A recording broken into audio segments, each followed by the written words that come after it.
So my name is Ben, and I live in San Jose. And I got involved in this because I went to a Somatica intro years ago, actually. And it was just like we did these exercises, connection exercises, throwing it up against the wall. And it's for this coaching course to learn how to become a Somatica coach under Celeste and Danielle's using their modality. So at the time, I wasn't ready to do it, but my friend actually took it. And every time I saw her coming back from the course, she just had this big smile on her face, and she was always like, oh my God, it's so amazing. This is intense. It's so juicy. It's so sexy and hot, and like I feel so vibrant. And she never says this. Wow. Like almost ever. And so like to have that endorsement was amazing. So Wow. I was like, I have to check this out. So the following year, I took the class, and here I am. It gives a lot of allowance to express. I mean, the whole idea behind it is that what can we do to have more sexy, vibrant lives, and to get rid of a lot of the internal blockages, the shame, the guilt, and the, oh, I shouldn't do this, and the obligation duty, and just be able to explore our own pleasure. And that's really their philosophy is, and we become better people if we give ourselves the freedom to express ourselves pleasurably. I love that.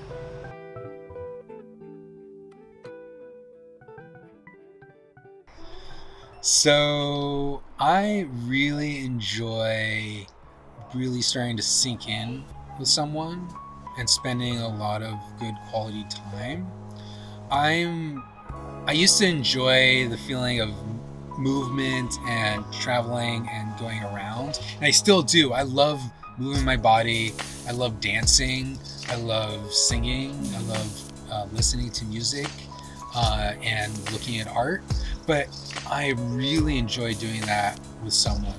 I've found, like when I'm in the zone with someone and we're like experiencing together, that just feels really good to me, like really connected. There's something really happening that's going on. I really like touch. I'm a huge touch aholic. And it's this being able to just touch other people without having strings attached, and having it just being platonic or even just sensual without it becoming sexual feels really good as well. Being part of a community as well, just belonging, like being in these, going to cuddle parties, like just ecstatic dance, just all these activities that are possible, that it's like playing like the way I like to play is 5 and 6 before I was told you can't do that, you need to like sit down and study, or you gotta like work. So just giving myself the allowance to like go and play again has really been nice. That's so beautiful.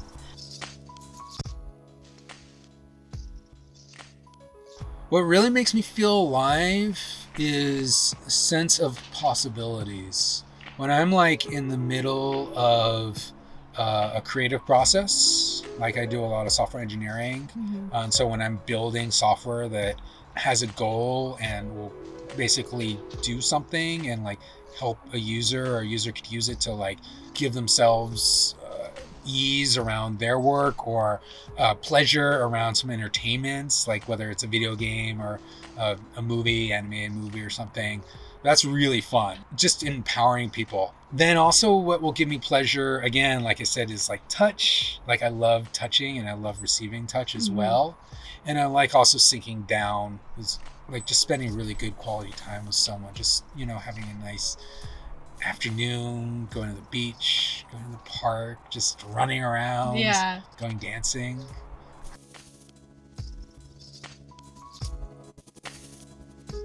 Oh yeah, so much.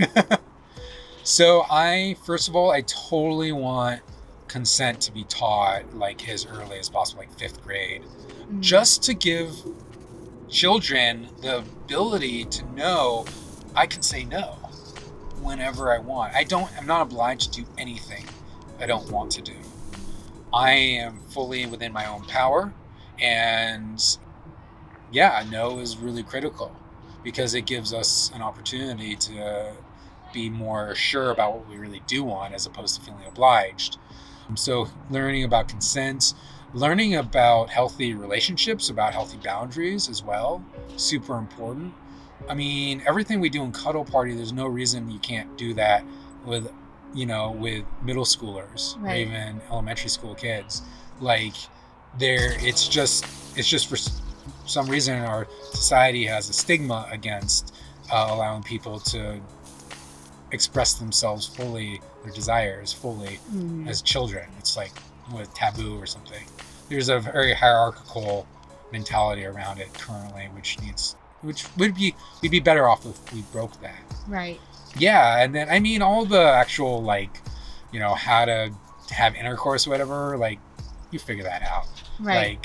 Like that's definitely not rocket science, but it's more of the relationship parts of connection, and also helping people to identify their feelings. Like a lot of people will classify everything into the category of being angry as opposed to breaking out to being regretful or sad or mournful. Just give people more of a nuanced understanding about what feelings are and how they manifest. Would that be classified as emotional intelligence? Yeah. Okay. Definitely. Yeah, I've been doing a lot of nonviolent communication workshops with Marshall Rosenberg. It's actually something that Celeste and Danielle actually talk about as well, is how to identify feelings and needs and really staying true to those. Right. And if it's not a natural thing, it's a learned process. And so it's this kind of chasm, but it can be taught, and it's really helped me open up more to other people and to be more, I feel more comfortable around relating with other people, having better relationships.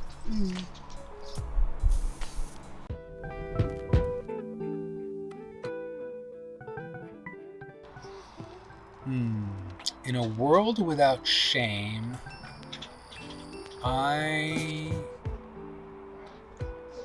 might just walk around naked all the time. When it's nice and warm.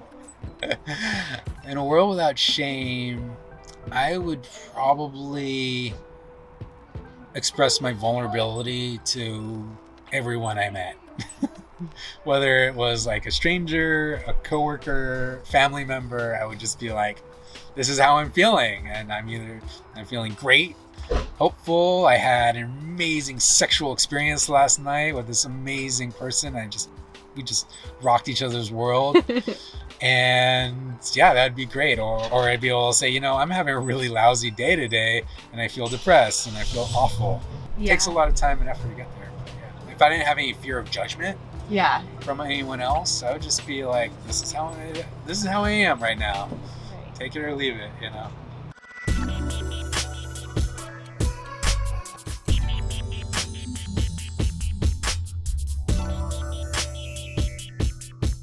Thank you so much. Thank you for sharing and being vulnerable and just having the courage to speak your mind and speak from your heart and be willing to participate in this interview, but also this whole evening and beyond the evening of doing the work. Thank you. Yeah. Yeah, I really enjoy it. Yeah. And I gotta say, it's so inspiring to be able to be seen and supported with this community of people that are involved in really improving. They're dedicated to improving other people's lives and spreading the message. Yeah. And this is all part of that. It really is. Yeah. I love it. So totally. Yeah. Thank you so much. Thank you. Thank you, Ben. Yes. Thank you. Jane. So sweet Thank of you, you. Ben. Thank Thanks, you. Ben.